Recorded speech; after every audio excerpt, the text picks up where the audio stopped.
Spherophakia is an uncommon bilateral congenital abnormality of the crystalline lens. Now, defective development of the zonules result in the deficiency, increased length, weakness, and non-attachment of the posterior zonules of the ciliary processes. So this is the photographic slit lamp picture of a female 19-year-old who came to us, and this is after the dilated fundus examination, where you see some microspherophakia. So this patient was then taken for a phacoaspiration. Now, if you see here, after putting in the viscoelastic and taking two side port incisions, just see the dimple and just see it's not easy to carry out a phacorexis. Just see the elasticity of the anterior capsule. So very carefully, a capsular rexis of 5.5 millimeter was fashioned in this. So once we could achieve the rexis, we thought of doing a high door dissection, and why not putting a capsular tension ring which might retain the lens in its normal physiological position. We went back in the literature and found two interesting articles on this. So here, look carefully, gradually nudge this into the capsular bag, and this bag, to our surprise, goes and sits back and looks quite stable. Now the trick is the aspiration. Now just see, the moment you try to aspirate with pressures, the whole bag tries to move.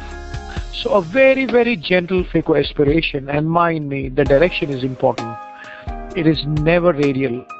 It's almost at an angle so that the zonules, whichever are existent, are not compromised. So a side to side movement very carefully, and a good cortical cleanup is what is all was done. All throughout, the anterior chamber was maintained. Visco supplementation before withdrawing the irrigation. The last trick was putting in the IUL, and here we decided for a 3-piece hydrophobic IUL. So the leading haptic was pushed directly and was then gradually manipulated in the bag. The haptic and the optic inside the bag, and the trailing haptic was then pushed inside the bag. So this additionally 3-piece gives a little support to the compromised complex. Careful sealing of the wound, and a gentle visco wash was then carried out.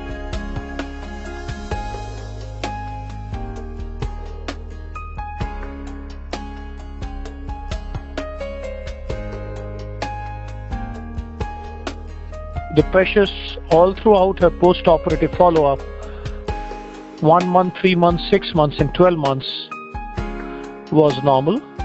The slit lamp photographs of follow-ups up to 1 year showed the lens to be very stable, pressures to be normal, and the patient maintaining 20/20 vision.